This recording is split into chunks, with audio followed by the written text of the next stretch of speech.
Hello, everybody. Welcome to the Harvard Model Congress mock debate.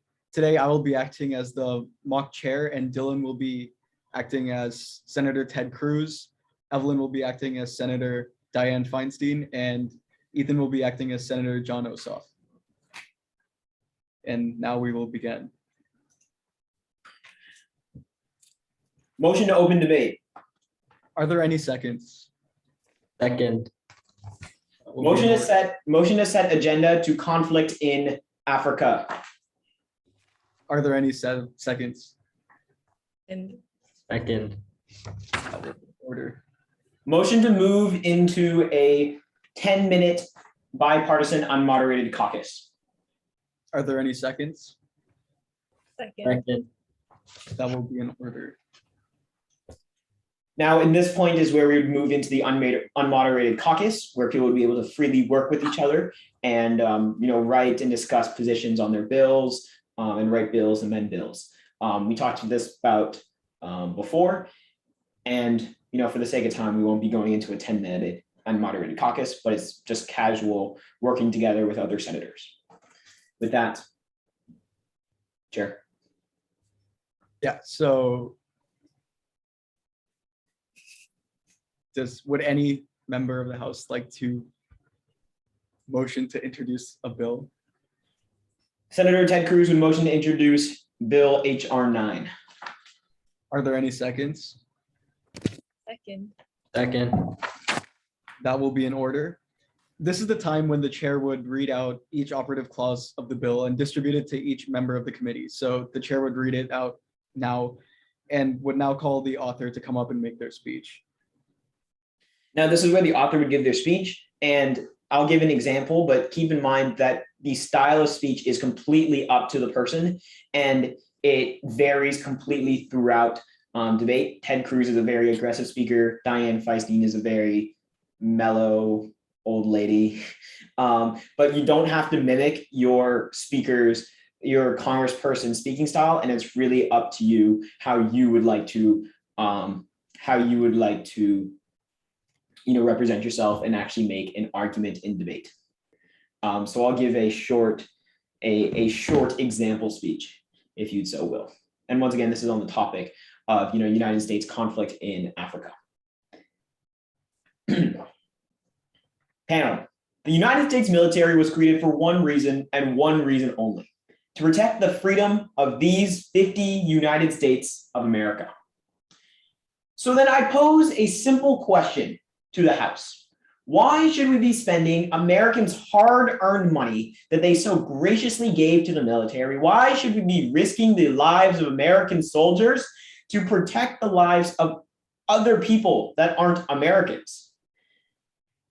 Committee, isn't this the United States government that should be serving the United States citizens? Why is the United States government serving as a world government, protecting everyone around the world? We are not the Somalian government, and we will not be serving the Somalian people. They did not pay American taxes, which is why I would like to make it crystal clear here today that I reject any sort of extreme liberal nation building that has happened in Africa, and we need to bring our American soldiers back. We need to protect the lives of American soldiers and put America first, not Somalia first. Thank you. Thank you, Senator Cruz. How do you wish to yield your remaining time? Yield to questions. So yieldy. I have a point of information. Yes. Senator Ted Cruz, if you are so diametrically opposed to having U.S. soldiers in foreign conflicts, would you support, or do you support, the U.S. involvement in World War I? See, once again, I stated that the United States military is here to protect American freedom, American national sovereignty and security. And World War I is completely different from conflicts in Africa, because the World War I had an actual effect on the United States. There were soldiers that were at that the spread of communism and the spread of fascism was going to spread over to the United States and actually infringe on the lives of people and actually take over our nation. So for the sake of our borders, for the sake of our people, we had to intervene. And that is the only time in which I would support it. But I would not support something like Afghanistan. I would not support something what is happening right now in Somalia. Thank you. Seeing as there are no other questions, how do you wish to yield? Back to the chair. So yielded. The committee will now create the pro-con speaker list. The committee chair will write down a list of all speakers who wish to speak. So are there any wishing to speak at this time? Senator Ted Cruz would like to speak for this bill.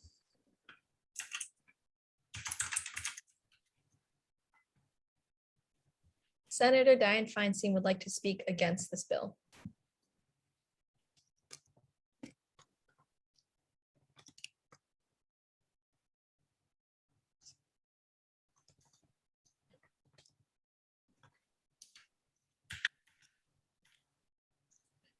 Okay. Given that the authorship speech was a pro speech, we will now be entertaining a con speech. So at this point, I would give my con speech. Normally the speeches go pro, con, and like the chair said, because Senator Ted Cruz was a pro speech, I would then give my con speech. Motion to amend speakers list. Are there any seconds? Second. Second.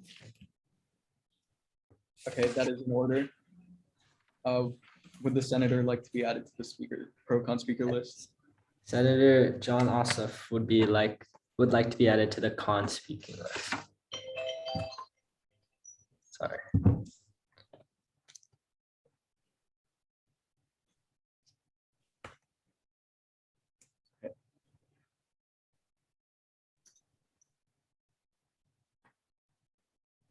And now at this point, the pro-con speeches would go on until someone provides a motion to amend.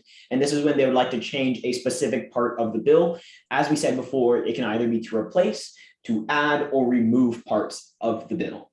To begin to this amendment process, it has to be seconded by 1/2 of the committee, like almost all the other motions. And briefly, we won't go over it right now because that'll take a little while, but the main type of amendment is an unfriendly amendment where people don't agree to the amendment, where the authors of the bill don't agree to the amendment, and thus it has to be debated and passed by the committee to be added to that bill. Similarly to the normal debate process, you would create a pro-con speeches list. There would be a pro-con speech. And then as soon as the debate is over, the debate is dying down, no one else wants to ask questions, then you can move into a motion to previous question. Which is basically saying, we want to end debate, let's vote on this bill. Unlike the other motions, motion to move this previous question requires 2/3 of the committee to agree. And it does not mean that you support or don't support the bill. It simply means I'm done, let's vote, let's see what happens. So with that, let's move back into the normal debate process, assuming this hypothetical amendment has been passed or rejected. Chair? Yes. Motion to move to previous question. Second. Are there any seconds? And That is in order. We will now be moving directly into voting procedure on this bill as a whole. All members wishing to vote for this bill, please raise your placards now. All members wishing to vote against. Given that there is a simple majority voting against, this bill does not pass. Clapping is not in order for the author. Thank you. All right, thank you guys. So that is what it'll look like. Obviously, you guys will do actual speeches, actual questions. And if you have any questions, feel free to email us and have a good one.